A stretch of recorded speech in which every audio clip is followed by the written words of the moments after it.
She is a data protection officer from Tata Singapore Airlines, branded as the Star. Welcome, ma'am. Dr. Monisha Obrai, partner APAC Security Services Sales and India South Asia Security Services Business Leader from IBM. Very warm welcome. Thank you very much. Thanks for your patience. Thank you. Mr. Deepak Goyal, Group Coordinator Cyber Law, MAITY. Do we have? Okay. Ms. Manya Vaidyanathan, Data Privacy Business Partner and Regional DPO. She's from Dr. Reddy's Laboratories. And Mr. Prasad Diore, Senior Director, DSCI. Very warm welcome to all of you. Looking forward to the discussion, and over to you. Thank you, Nidhi, for that very kind introduction. And since the last 2-3 days, we've been talking about data. I think I don't have to emphasize that enough. The data happens to be the lifeblood of organization. Data-driven decisions, optimizations have been helping us a lot. And without taking a lot of time, I come back to you, Dr. Monisha, on the first question to say, when we end up collecting a lot of data, we end up processing a lot of data, there is a risk associated with it in terms of mishandling. We've also seen that this risk is sort of translating into a lot of loss that happens to organizations, people at large. So, what are your thoughts? How do you see this shift, and what are your thoughts to begin with? Thank you. Thank you so much, Abha. First and foremost, let me first introduce myself because I think the tile at the back got a little messed up. So I'm Monisha, Dr. Monisha Oberoi. I'm part of IBM. I'm the security services leader for India, and I also head the Asia Pacific sales business for IBM. Very important question and very interesting. So absolutely, I say that the fact that you call data the lifeblood of business, it cannot be further true, right? It is so very true. And as we are moving ahead, it is becoming even more paramount. So as a result, data security being a part of every enterprise architecture is most critical. I want to just give a few perspectives on cyber, right? If you look at it, Asia Pacific is the most targeted geo in the entire world.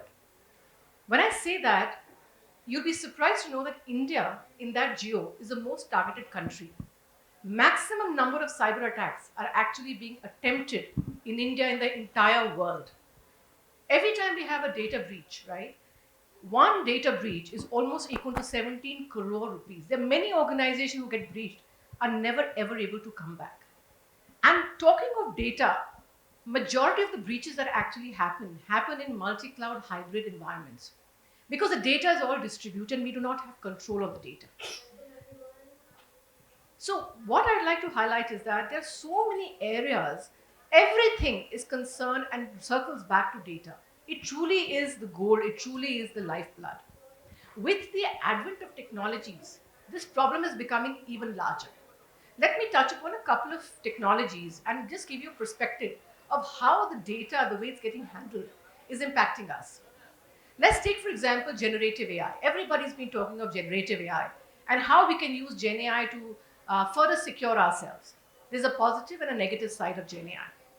Now, Gen AI has a huge positive. If we use it well within our organization, which we should, we must, all our products should have Gen AI. If we do that, there are two positives that will happen. One, you will not be breached enough because you have controls in place, and there's a lot of repetitive work that's been taken care of.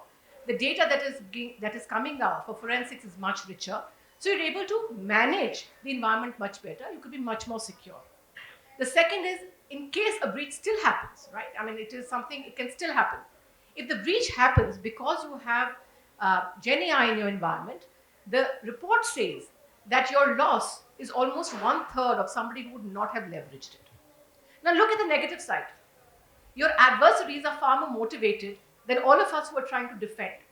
As a result, because of the motivation and the use of technology, today, chat GPTs of the world is in hand of everybody, right? It's Gen AI, it's in the hand of everybody. Somebody's doing resumes, somebody's doing something else.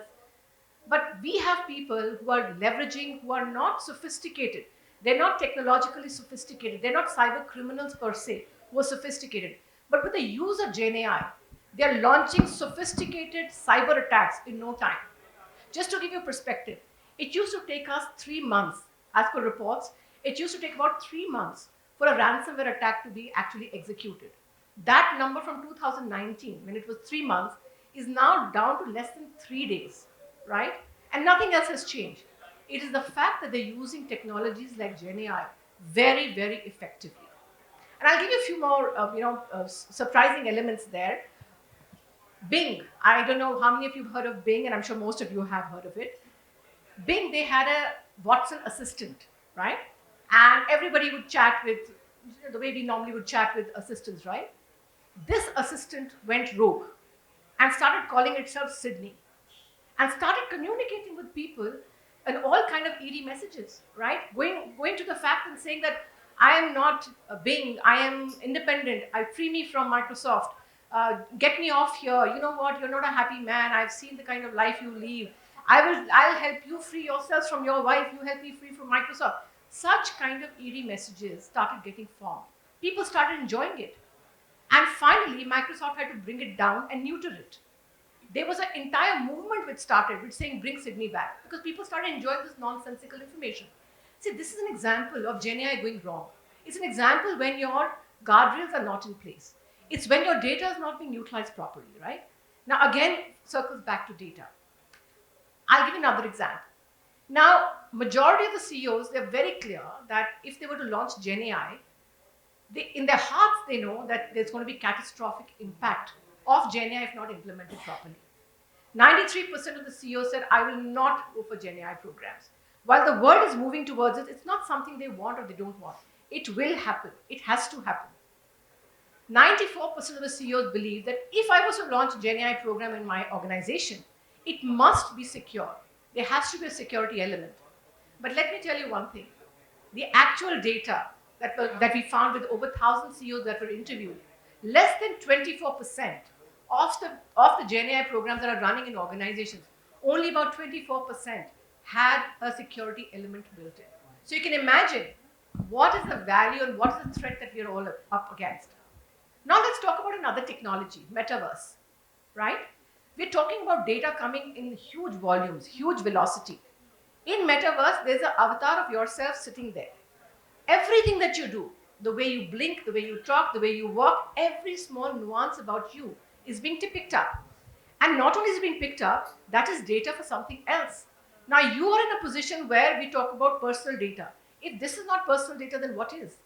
Everything about you is known. So tomorrow, there will be a situation when you have a deep fake in front of you, like I have a deep fake in front of me, I will be confused myself. Is it me or is it somebody else? Because that is how much data and information is out there, which is getting mined by the adversaries and will be put to all the wrong use that is required. Third element, quantum. We were talking about in a previous session, we were talking about quantum. Now, the encryption that we used to have, which was very good at one point of time, the cyber criminals today are using the same data. They are stealing today with the advent of harvesting tomorrow when quantum computing really takes shape. So I won't take too much time. I've already taken a lot. I'm sorry. But what I was trying to highlight here is that privacy in this concept, privacy in this environment where technology is evolving so quickly and it has such deep impacts on our lives, it's a huge opportunity, but it's also an equally big risk and a big challenge that we need to be aware of. Thank you, Dr. Monisha, for that insightful session. And the examples that she had shared, I'm sure a lot of it resonates with a lot of us, knowing that these technologies are there and the challenges that we are facing. So thank you for that. And with this, I come back to Dr. Prasad because, we've seen the challenges, and now let's also talk about IT infrastructure that has been set up. And as organizations, we have had this for like donkey years now. So what typically happens is that we have systems, we have processes in place, but then with these technologies come up, when there is this shift in the whole thing, there's a lot of standardization that has to come in. There are a lot of challenges that needs to be handled. So if I may request your thoughts on the fact as to how what kind of challenges you faced and what are the advice that you would probably give to startups or the organizations that are struggling with it to see how best they can mitigate it or how best they can address it. So a couple of decades back, if you look at the enterprise architecture, especially any Fortune company, 500 company, you look at their enterprise architecture, you'll find various applications somewhere in client server mode, somewhere very thick clients also, and there was always an enterprise bus. integrating with this application, and there in those data also there was data warehouse where all the data will come. Now what has happened in reality is that bus has was inside the perimeter earlier. Now that bus has shifted, actually the bus has moved and crossed the perimeter. And why this has happened, not because of advancements in technology alone, but also the business models have changed. So whatever is happening because of the business models as well, they are the primary reason for this. Because now there's a lot more happening due to platforms. It's all platform business models. Then you are not only dealing with your internal stakeholders, but also the external ecosystem. You will see everyone is trying to choose best of the stack. Everyone is trying to partner. The services are getting unbundled. So you only focus on core businesses. Rest you try to integrate with who is best in that services. So partnership models are coming, and you kind of platform driven aggregate models are coming. So that bus has moved actually, and on top of it, then you look at the cloud aspect of it. It's like earlier hybrid cloud. Then now you want that. I want best contract management lifecycle application which is on Google. And so the complexities are multifold.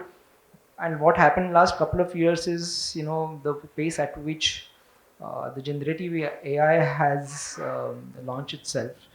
So it's not the same what it was earlier. These matters are getting very complex. Simple things like if you look at typical privacy parlance, what is your role from data privacy perspective? Is it data controller, data processor? If I ask you what is Outlook 365, these are complex decisions. The context changes. Does it do analytics? Does it ask you that they're doing analytics? But then they are define the purpose and means. So every time it is changing very fast. So in my opinion, the perspective has changed. Earlier, security or privacy was more very internal centered. Now it is also external collaboration.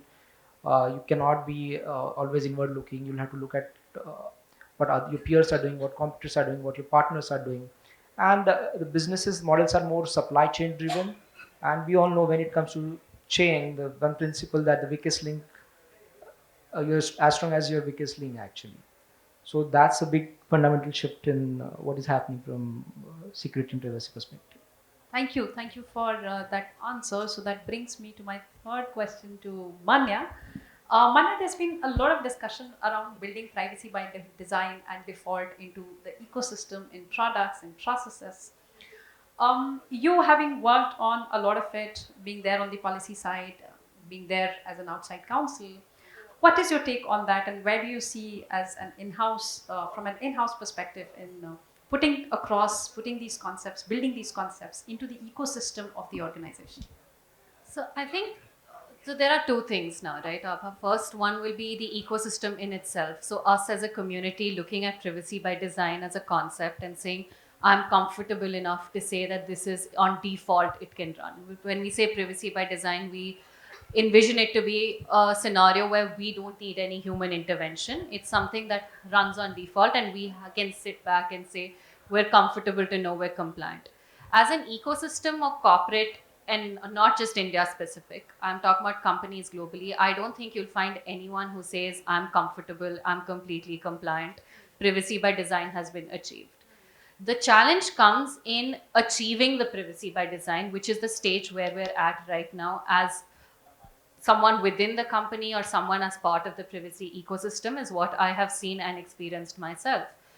Where we are is getting to a point where we're saying, this is what I need to be compliant and this is what I need to achieve a privacy by design module. All of this while keeping in consideration that business always has to be put first.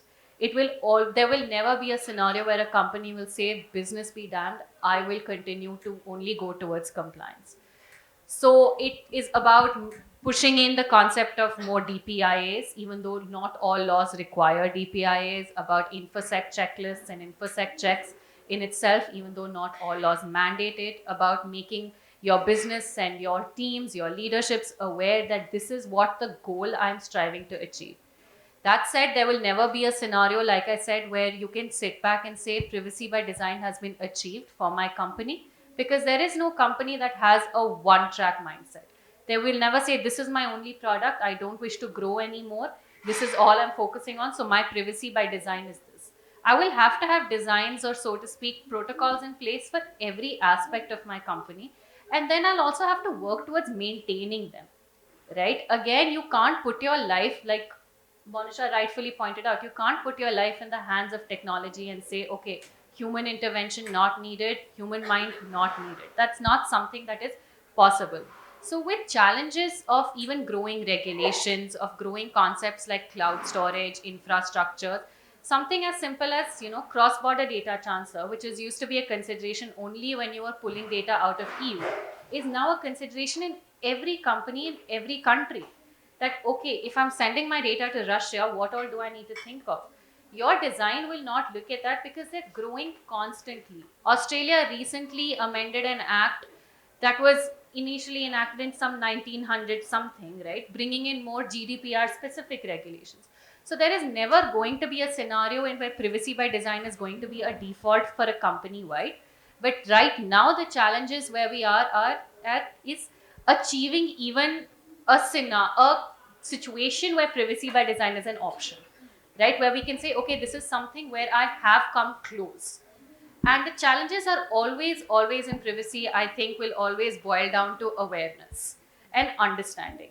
It's not just me as my company's DPO that needs to be aware of the requirements. It has to be the business. It has to be the team building the tool. It has to be the team that is procuring the tool. It has to be the finance team that is accounting for its budgeting and why I need this tool. So it's always going to come down to a team effort where all of you need to be aware of the consequences and the goal that we're going to achieve in case we can't meet, right? So that's where I think currently, at least in my opinion, where we are right now. That's perfect, Manya, because that's exactly what most of us are struggling with. How do you put in place privacy by design as a default concept? And thank you, because it would not do without DPOs knowing it, CISOs knowing it. It serves no purpose. It is the organization that has to run on it. But again, it brings back to a question where we started, Dr. Manisha. We have those emerging technologies, and you've beautifully summarized the risks that are associated and the challenges that we have been facing. You being on the consulting side too, you may have come across a lot of redressal mechanism, remediation that could have been put in place. That will be very helpful if you may share your thoughts with our audience, just to say what can be done and how best can these risks be associated and remedied, so that at least the consequence that this has on human right could be brought down. Absolutely. Thank you very much. So let me, because this is such a topic which it derives a lot of passion, and you want to go on and on. Let me pick up just one of them, right? Let me just talk about generative AI and give you a perspective on that. See, so the point I'd like to just once again reiterate is that technologies are moving very, very fast. Our regulations can never catch up to them, right? So this is all about having trusted AI in your environments and being able to ensure that what is being offered by organizations like ourselves is trusted AI. And there's a reason why we say it's trusted. And when you are implementing something in your own organizations, with all facts put into place, you are sure that what is going in is going to actually be something which is going to add value and is going to deliver to what it was intended to do. Now, there are two concepts in Gen AI also. There is AI for security, which means you introduce automation, you introduce elements of generative AI into security, which means anything which is repetitive, you can actually make sure you can use generative AI very well. It's about identifying the data, the best amount of data, because the crunching is being done much better with Gen AI, right? That is another element that you could generate from it. So a lot of people who've got, who are running SOC centers, your L1s can actually be completely eliminated, right? And your L2s will have much richer data to work upon, right? These are elements where you can actually look at repetitive tasks being taken care of in a security environment. Now you look at the other one. So there's AI for security and there's security for AI. Now you also have to ensure that your AI that you're implementing is also secure, because that itself, right? You've made a guard, the guard itself starts attacking you, correct? So you can be in a situation where you have to be securing the AI. Now there's a lot of, as I gave you the example of Bing, when I say we, means a lot of researchers have actually used ChatGPT, and they've been able to create malicious software, okay, or ransomware, basically malicious software, basically malware. They've been able to create malware by doing prompt injections, and making that into an executable, which means this malware was created by a researcher, which can now be mass deployed because of ChatGPT. Now, this is something which has not been done by one researcher, but many researchers. What does it say for us? That something which is in hands of everybody today, as I just said, it's been democratized, technology is democratized. Today, you have GenAI in the hands of every individual, right?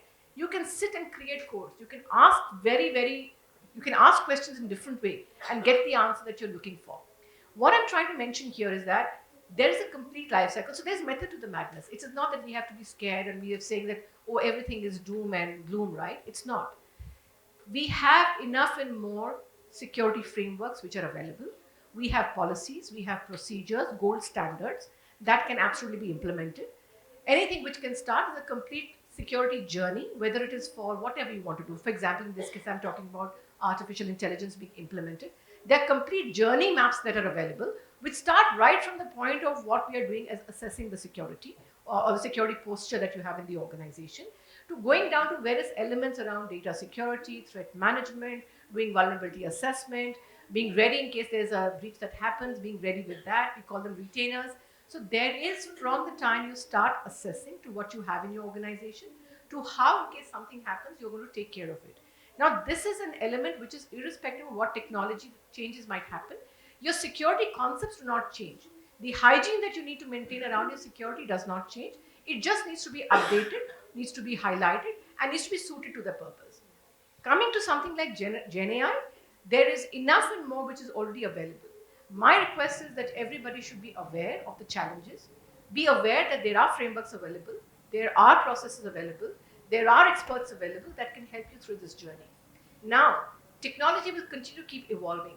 Do we have the end state or the golden state available? Answer is no. We will have to continuously keep working as technology changes, as more regulation and guidelines come through. We have to continuously keep working and implementing and updating what we already have. So the answer is yes and no. We are there to a lot of degree that we know, but there's lots more that still needs to be done. And the collaborative mode that somebody was talking about, I think Manya mentioned, right, and Prasad mentioned, is something which is very critical. Security and privacy is a team sport, we call it. It is not about one. It is about organizations working together and making sure that the organization, both security and privacy posture, is well maintained. Thank you for that. And this gives us the answer to the fact that it's not something that we have to reinvent. There are things there, and they can be best made use of. It's just that we perhaps also have to keep looking for the evolution that keeps happening in the law. And again, this happens to be a collaborative approach. Mr. Prasad, if I can come back to you on a question, that while we put in place all the mechanisms in order to build the security, privacy, architecture in the organization at the product level, but then we also have this thing that it's not about when the breach will happen. It will happen someday soon, and it will all depend upon how well are you able to respond to it. If I may have your thoughts on or the challenges that you face or the message that you would want to pass to the audience to help them when they are in their journey, when they try and building up an incident response mechanism, what are the key areas that they should keep in mind perhaps, and how do you think they should be responding to it, or some insights that you would want to share with them? So a couple of things from breach perspective. When it comes to privacy, the regulators are very clear in terms of the compensation or liability the data processor or data controllers have towards or administrative liabilities for that matter. And that also in a way clears away from risk assessment perspective or risk reporting perspective. This is the risk, where mortal risk we are carrying if there is a breach. So that brings a lot of understanding. Otherwise, if you look at in general in security world, you do risk assessment, you do scoring, that helps, but you can't put a number, financial number. So in that way, it helps in this domain. From breach perspective, you have clarity. And a second aspect very peculiar to this domain is privacy perspective is you have to report, and you have to report to multiple entities, including in some cases you have to report to the data subject or a data principal whose data breaches happen. And in some cases it immaterial what is the volume, you have to report. You have to report to data protection board or supervisory authorities. So in a way, the role the DPOs are going to play is very crucial. They have to be external facing. It's not like typical CISO role, which is more um, internal. You discuss internal, you discuss with your board, and that's all about it. But it's a DPO perspective. They have to build rapport relations with the community and the stakeholders. That could be government authorities, probing agencies, your peers, your competitors, your industry veterans, and see what is happening. So threat intel is very important here, and especially from personal data perspective. And even before the breach happens, there has to be a lot of preparation. All your sock, knock, whatever controls you're placing, DLP, etc., is of no use if you're not able to respond to the breach in the right manner. So there has to be a lot of rehearsal that has to go into it. You might have controls, how you're testing those controls. Are you having right controls in terms of even assessing how where your personal data is, or where sensitive data is? Very important. So holistically, first phase would be actually preparation, where most of Indian organizations will be in that phase, who are not actually currently uh, uh, GDPR compliant. They probably be working towards data discovery exercise and what kind of tools are used. And I think gradually they need to prepare their plan, because one thing is very important. After the breach happens, your auditability, your demonstration of accountability is very important.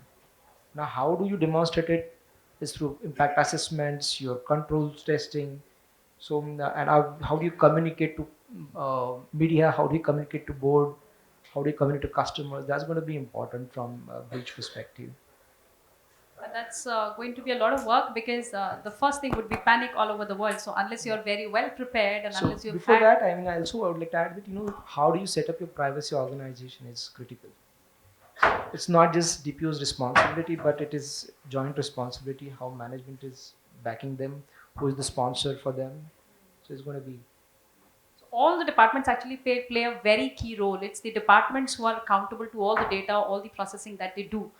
Perhaps they can always go back to the DPO or the privacy office and seek advice of how they go about it, but then eventually it's all the departments and it's a collaborative approach. So, Prasad, thank you so much. You highlighted on a fact that there's a lot of reporting requirements across jurisdictions, which brings me back to our in-house panelist to ask her this question: how do you deal with multiplicity of laws?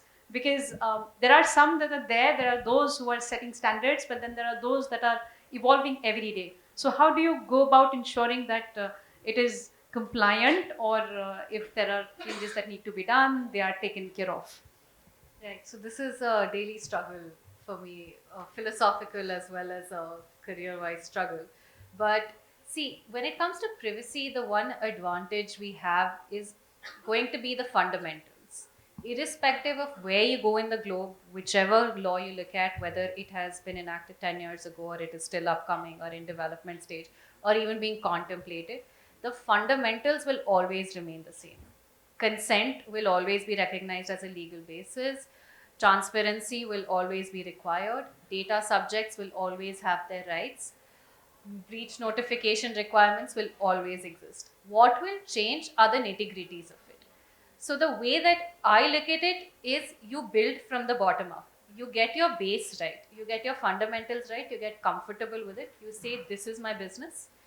These are where these fundamental requirements will apply, because this is where I'm engaging with data subjects or I'm collecting personal information in some capacity, and I build a policy around it. So you have a company policy that is strong with the fundamentals.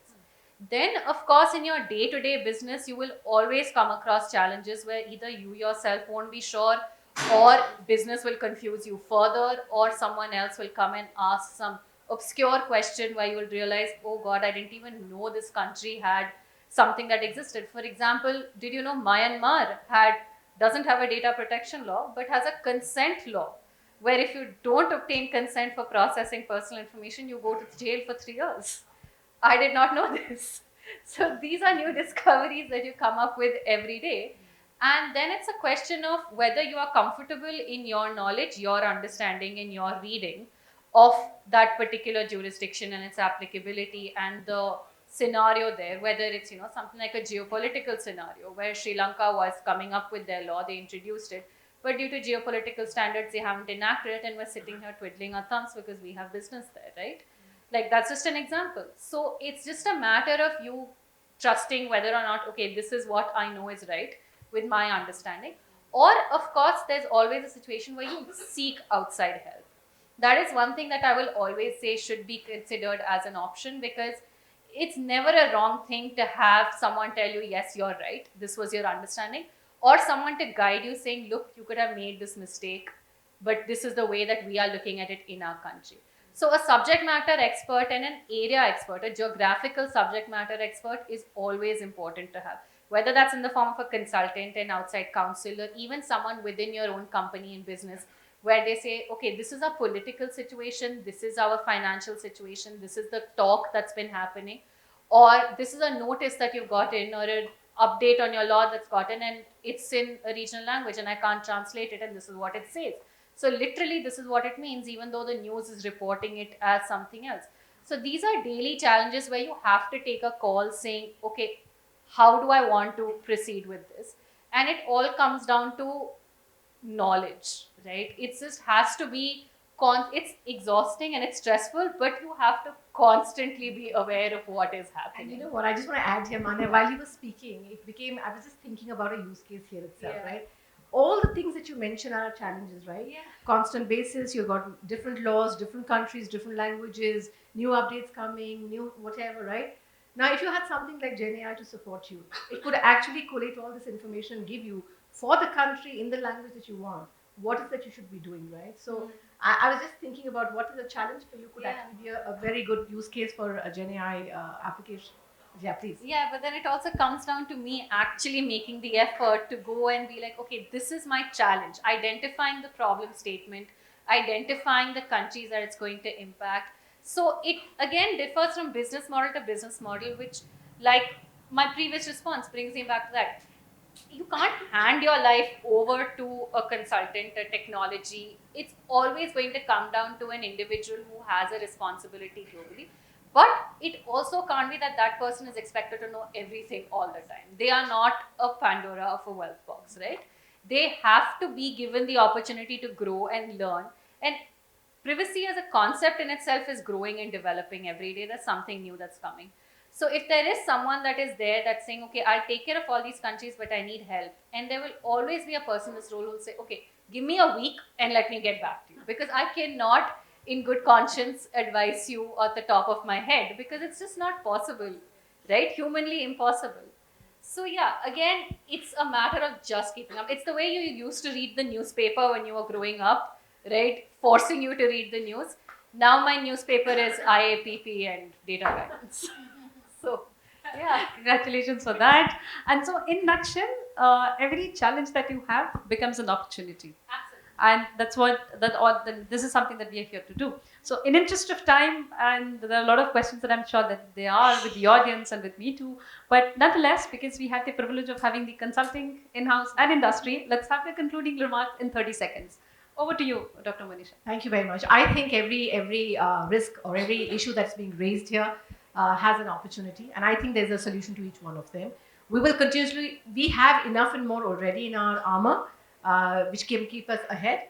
But there's more that'll keep getting developed. So there's nothing to fear. I think the future is very bright. We just need to know where to go and look for it. Thank you.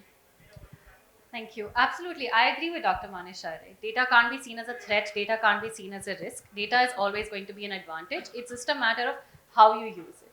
So it comes down to us as a business and as a community saying, okay, this is the right way to use data. It comes down to regulators saying, okay, we're going to give you guidance because this is how we see the right way to use data. And it comes down to technology and laws, everyone adapting enough to see what the right way to proceed is. Business is not going to stop businessing. Laws are not going to stop regulating. It's never going to be a scenario where one wins over the other. It's a matter of coming together in tandem and saying this is the right way to do it, and let me help you figure out the right way to do it. I would agree with what Manya said. Actually, you to privacy professionals or risk professionals, that for that matter, you have to achieve fine balance between the regulations which are kind of reigning these days, your innovation, and one important thing, you should not be sounding as a hindrance for the business. Well, business is expanding, they're crossing boundaries, they're getting into multiple new businesses, models are changing, but you should not be considered as a controlling entity or hindrance for the business. So thank you for that, and thank you so much, the esteemed Thank you, panelists. Thank you, Anna. Thank you very much. If I'm sure we are there for a while, and if there are questions from the audience, we can take it offline because we are running short of time. So thank you so much for being very patient with us. May I request Sameer Ahir Rao, founder Ardent, to come over the stage and felicitate this panelist. Sameer is founder of Ardent. He has also come up with a concept called D-bomb.